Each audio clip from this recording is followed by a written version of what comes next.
this. I've been preaching about it and talking about this day is coming, and before you know it, bam, the 9th of March is here. So as introduced, my name is Denswalo. I'm a transformation coach, speaker, and I've recently just gotten back to my God-given gift of speaking and encouraging other people. So I help change makers to launch themselves from hoping to actually becoming their desired version of themselves. Hence the topic for today, which is rewriting my story. What we're going to talk about today is our stories, right? I'm gonna first share with all of you who I had in mind when I created this workshop, and then I'm going to have us talk about what our stories is. What is my story? What is your story? And then we're gonna move on to how do I change my story. And I'm gonna be honest, when I come to that part of how do I change my story, I'm gonna be doing a lot of talking, and I will take questions after those 3 slides. Then we're going to talk briefly about how I can help, as well as how you can invest in yourself in this journey of rewriting your story. So when I wrote this workshop, I had 3 types of people in mind, right? I had someone who is very, very successful as a business person, but only by potential, not in reality. So this person actually feels stuck. They have the potential to be very successful, but they feel very, very stuck. So that's person number 1 that I had in mind. Then person number 2 that I had in mind is someone who wants to change, but they're pretty afraid of the things that they have built so far, and they're afraid that they might lose some of the things that they have built so far. So they're kind of holding back on the change because it looks like it will take so much away from them to change. So that is person number 2 I had in mind when I was writing this. Then we have person number 3. This is someone who's very ambitious, someone who feels like they have a lot more to give to the world, who they have the potential to give, but they feel like they have nothing to give. They feel like everything that they've ever given or been able to give has just been depleted. And at the stage that they're at, they'd much rather do the receiving or just the chilling out, right? So these are the 3 people that I had in mind. So I just want to find out from you guys, from these 3 people that I described, do you resonate with any one of these 3 people?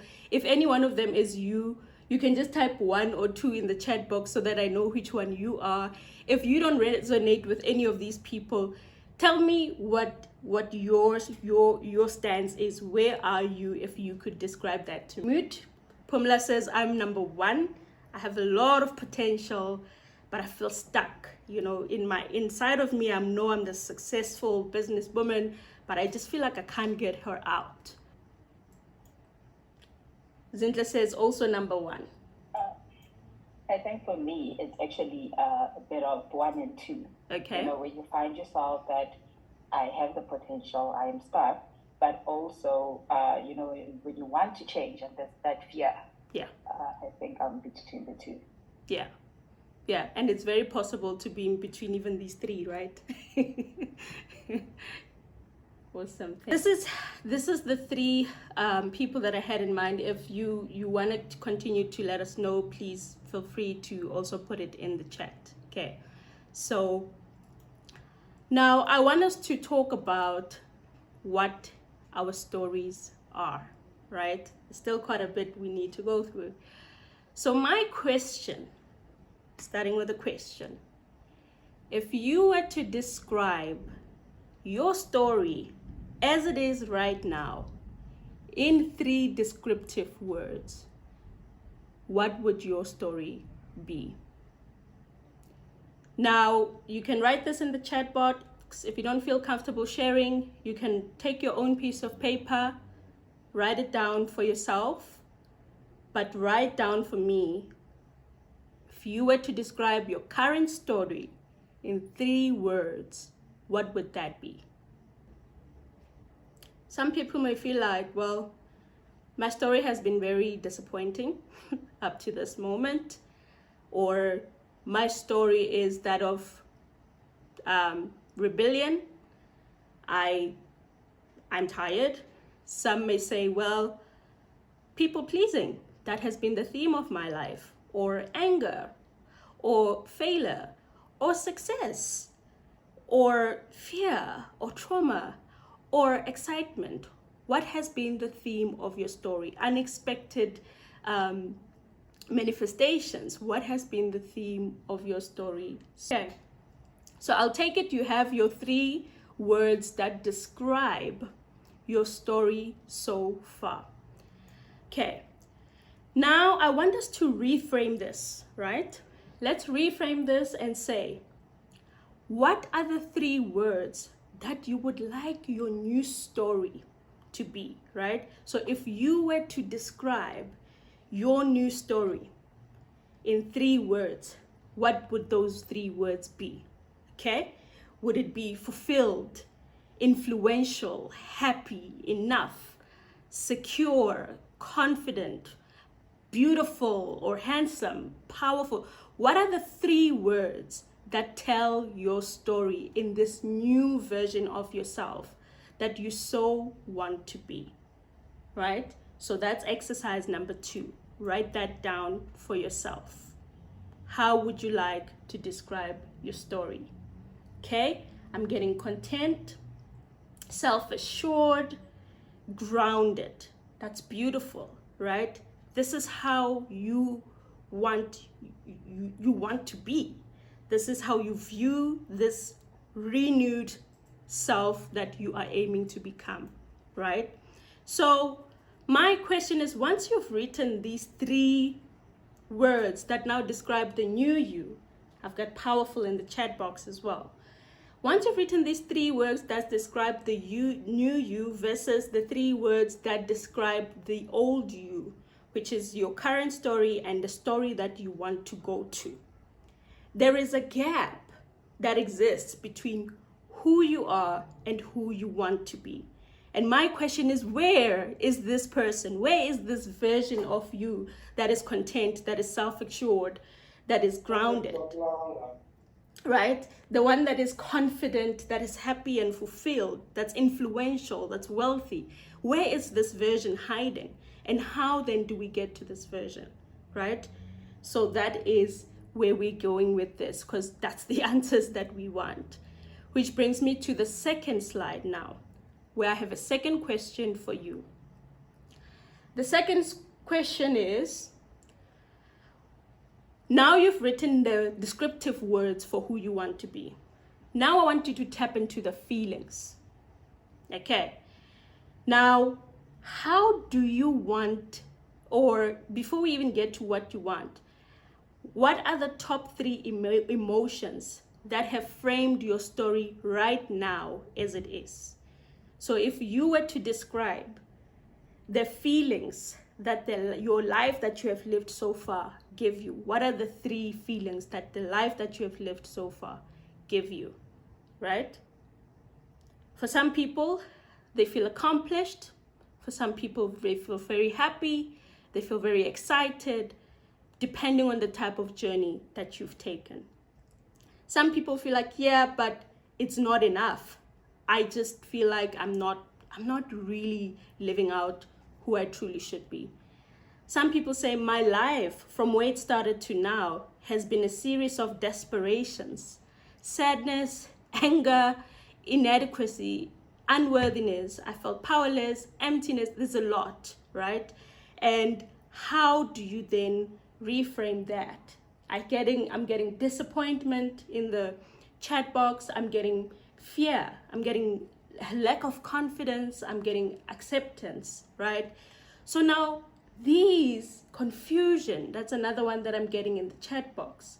So if these have been the theme of your life, that means you spend a lot of your time feeling this way. If you haven't parted with the story yet, you spend a lot of your time in fear or making decisions out of fear that have nothing to do with the cause of your fear. You spend a lot of time not having confidence, and therefore you miss out on a lot of good things in your life because you second guess yourself every time you need to do something big.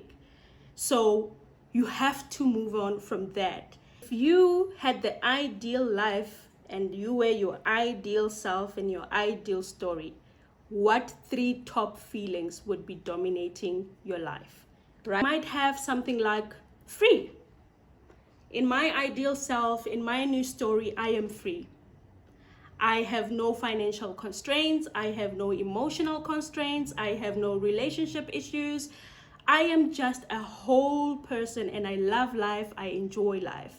You might say I am happy. I am a person of impact. I get effortless success. I am worthy and I'm very confident.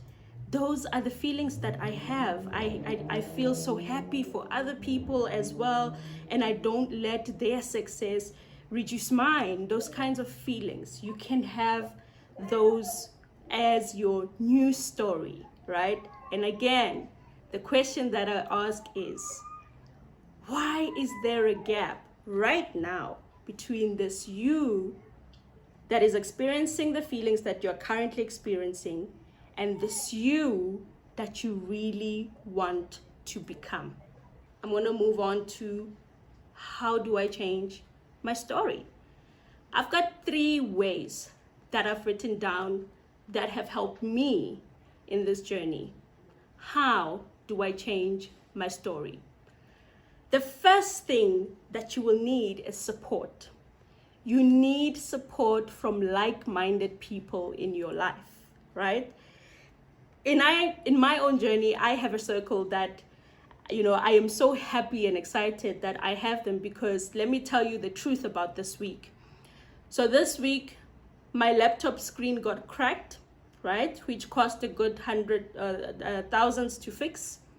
And I got sick and I was like, well, this workshop is not happening because I'm sick and my laptop screen just cracked and I don't have enough time to prepare. And I was speaking to one of my confidants in my inner circle and I was like, I think it's not going to happen. And they were like, well, is it the screen and the illness that is really the issue? Or is it something else, right?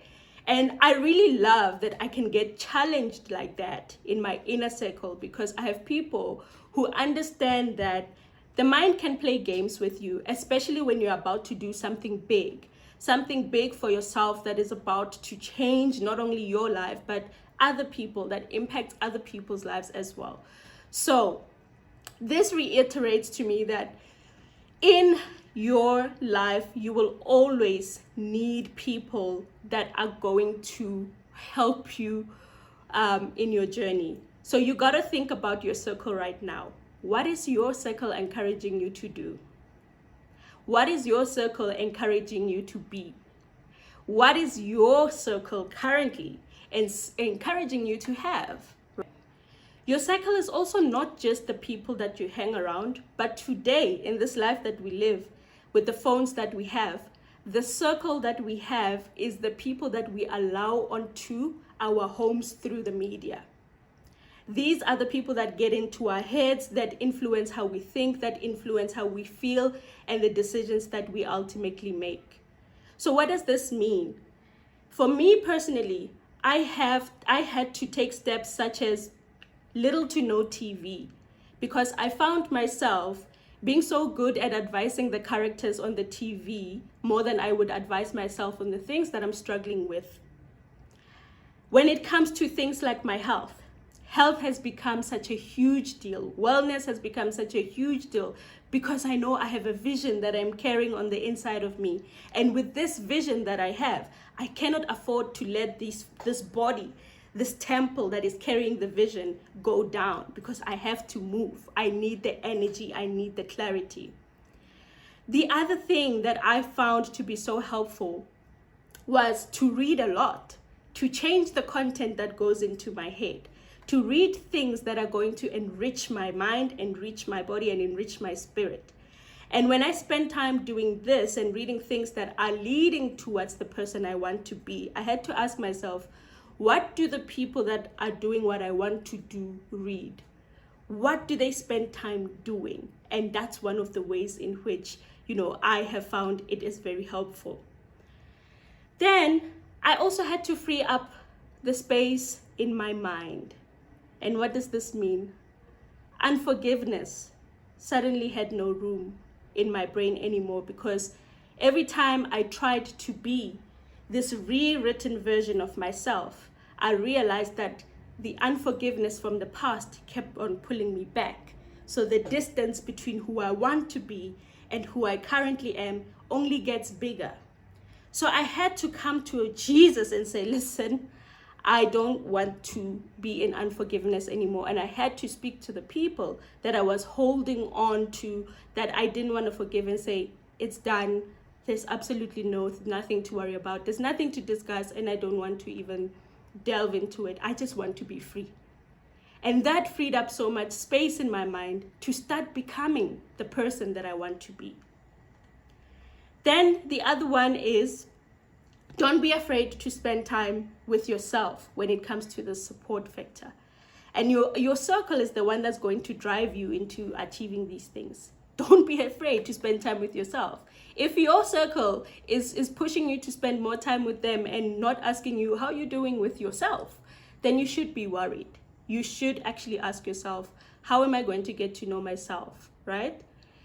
Then the other one is your connection with your source. If it's God for you, let it be God for you. For me, it's God. God is my lifeline. He is the source of my ideas, the source of this life that I have, and the source of the gifts and talents that I have. So if I need to download any ideas, any creativity, where does it all come from? It all comes from my source. So whoever and whatever your source is, you need to be consistently connected to your source, right? Then the other one is, my circle helped me move from talking about the things I want to do to actually starting. This, what I'm doing right now, is a product of me being with my circle. It is a product of people in my circle saying, you've been talking about this, when are you doing it? And then it gets awkward silence. But I thank God for that, because this is where we are now. And this circle as well is the same circle that has pushed me to spend my money differently, because now the way I spend my money, I'm always looking at, how do I invest in myself? How do I invest in this new version of me that I so want to become? When I look at my money, I see a resource. When I look at my job today, I see a resource that is able to help me to get to this desired self that I so want to be. Okay. So this is how you change your story, by just your circle, the people that are around you. Okay. Now, this brings us to number 2, which is, how do I change my story again? But this time we're looking at the way you think, right? I asked you earlier that, to describe the 3 words that describe your life so far. And those words are strongly linked to how you think, right? Now that means you have to switch your thinking to the thinking of the person you desire to be. How does your rewritten self think? The thing about thoughts is they create, right? How many times have you thought of something and it actually happened? Right? It's a superpower that God gave to you. But now imagine if you use this superpower to create yourself. Imagine if you take this superpower and say, I am going to create this ideal self. I am going to be delulu about it and just create the self through my thoughts. Thoughts are so powerful because they are the things that you imagine about yourself. Your imagination, every time you close your eyes or you're laying down and you're watching the ceiling, it takes you on a journey. And what does that journey do? When you see the motion pictures that are happening in your imagination, you also start to feel them. And these thoughts influence how you act, because your thoughts create. Now, once how you act is influenced, your behavior changes. And when your behavior changes, what does that become? Your personality. So even though this is not the person you desire to be, but because this is what you consistently think about, you act as that person and you become that person. And you get surprised why people describe you the way you don't see yourself. But that's because you have become what you think about. As a man thinks in his heart, so is he. So your thoughts are powerful. If you think that you are a failure, you are going to fail. You are going to act like a failure. If you think that you are unworthy, you're going to act like someone who is incompetent, underdeserving, and this is going to become your reality. If you think that your family hates you or people hate you or they speak behind your back, this becomes what you are creating, because your imagination is linked to creation. And that's what then you're going to act out, and this action becomes your personality. If you think people are better than you, then yes, you're right. They are better than you, because that's what you think, right? If you think you always mess things up and you think that you are a clumsy person, you are absolutely right, because that's what you think about yourself. But imagine if you thought the opposite of these things. Imagine if you thought like this desired version of yourself, how much you can act out and how much the world can receive your light. And moreover, you will enjoy yourself and you will enjoy your life, right? Let's move on to number 2, rather. Let's move on to number 3. Okay. Number 3 is change the way you feel to change the way you act. So we just talked about your thinking and how it affects your actions. Now we're going to talk about your feelings and how they affect your action. Okay. Those that know me, you know that I studied genetics and biotechnology. Epigenetics is a side of genetics that exists, and I wish I knew back then just how powerful this concept was. The basic concept there is that your environment plus your genetics make up your phenotype, which is whatever you see on the outside or your experiences, right? And I say experiences when you take it a level deeper into spirituality, because your experiences now are driven by your thoughts and your feelings. So where am I getting with this? What I'm actually saying is that whatever you have inherited can be changed by your environment. So that means your genes are not as strong as you think they are. What is strong is your environment. And when I talk of your environment, I'm talking about the internal environment on the inside of you, which is your thoughts, right? And I'm also talking about your external environment, but most importantly, it's your thoughts that can change whatever you have inherited. Now that is powerful, because what that means is that there is no amount of bondage from your past that is enough to say you can change. That means change is possible for you. So now getting into the feelings are also part of our internal environment. When we change our internal environment, it is able to alter our external environment and our experiences, right? So with your feelings as well, if you feel victimized, you're going to act as a victim, and you're going to be a victim over and over of circumstances. If you feel inadequate, you will miss opportunities all the time because you're waiting to be perfect. If you feel hopeless, you are right. And no one can take you out of that hopelessness until you say, listen, I'm not hopeless. I am choosing hope. If you feel guilty, if you feel inferior, if you feel lonely, if you feel like you are alienated by people, if you feel like, if you feel jealous and intimidated towards other people, all of these feelings become your actions, and they therefore become your personality. So the distance between this version of you that you want to be and this version of you that you currently are is basically in this change that needs to happen, where your feelings, your thoughts, and your environment, which is your support system, is altered. Then that becomes easier for you to start altering yourself. Okay? So that is the 3 ways in which you can change yourself. So I'm going to stop sharing for a bit and open up for discussion. Pumla says, very powerful, inspiring,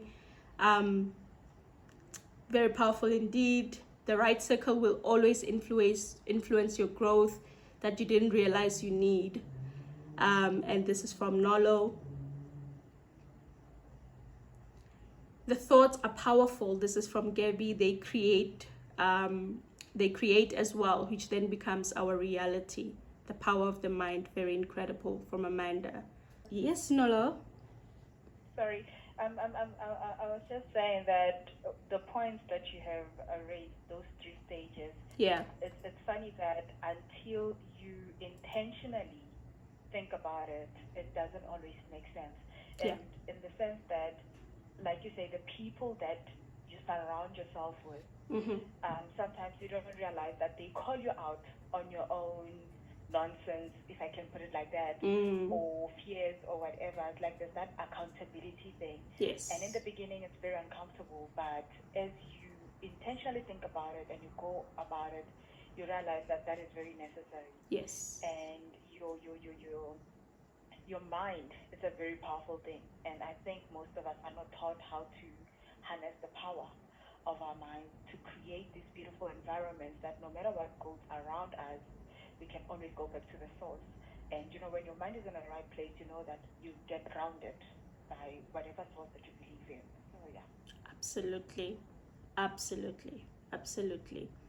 And I think it's very interesting because in our minds, that's where all the clutter is. And we even struggle. Oh, goodness. I didn't realize. Start again.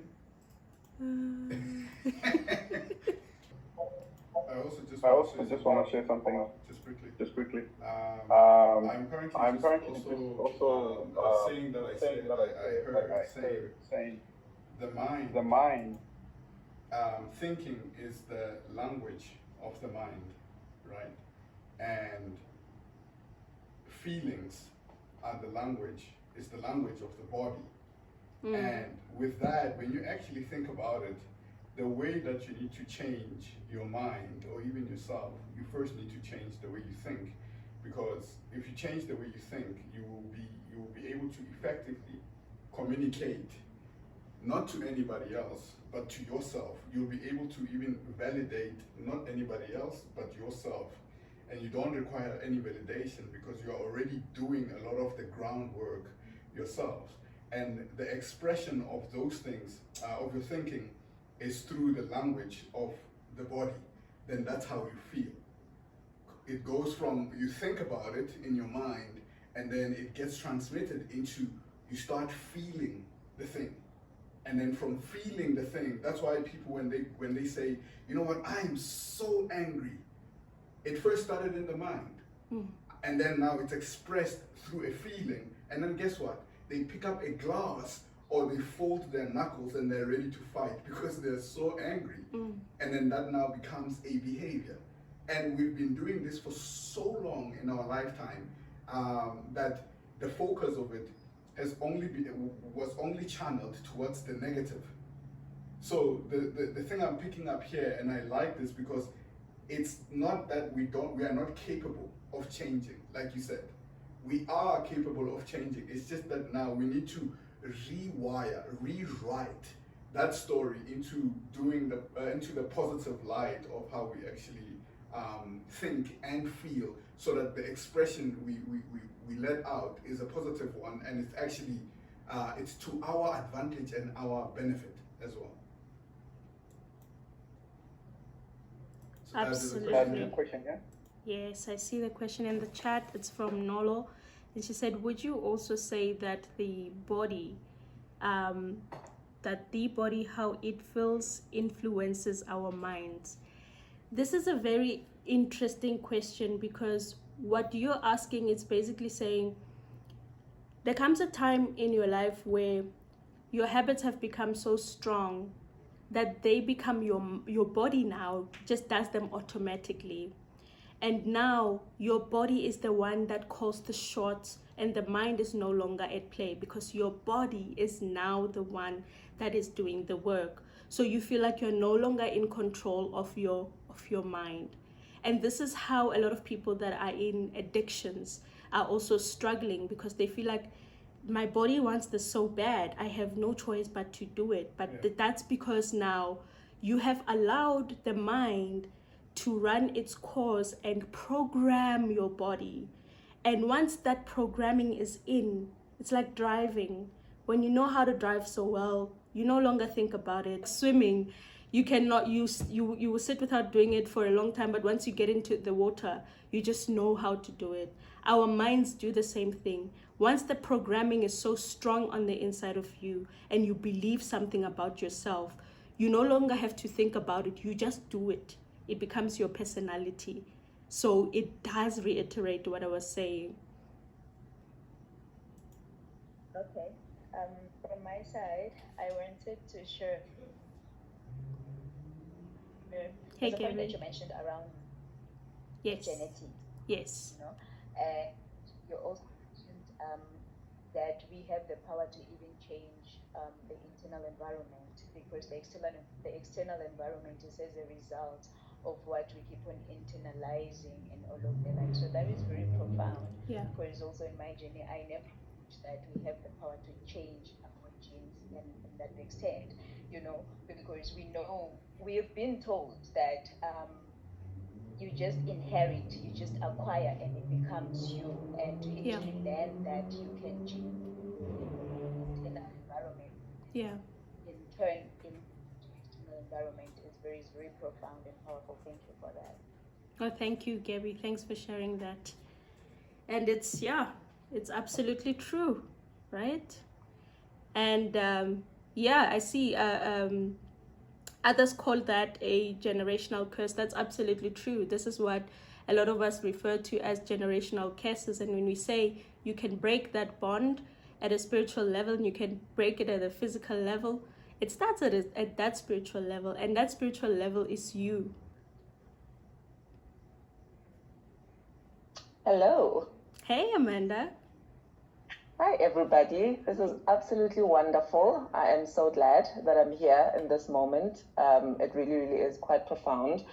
I think for me, one of the key takeaways will be, you mentioned something a little bit earlier about the ability to forgive, right? Yes. To let go, whatever that it was, whether it was somebody that grieved you or a situation that didn't make you feel good. Yeah. But just having that ability to let go of what doesn't serve you. Yeah. I think we just don't realize most of the time that all this energy that we hold on to of anger, frustration, and hurt, that at some point in time, it just becomes a choice, right? Yes.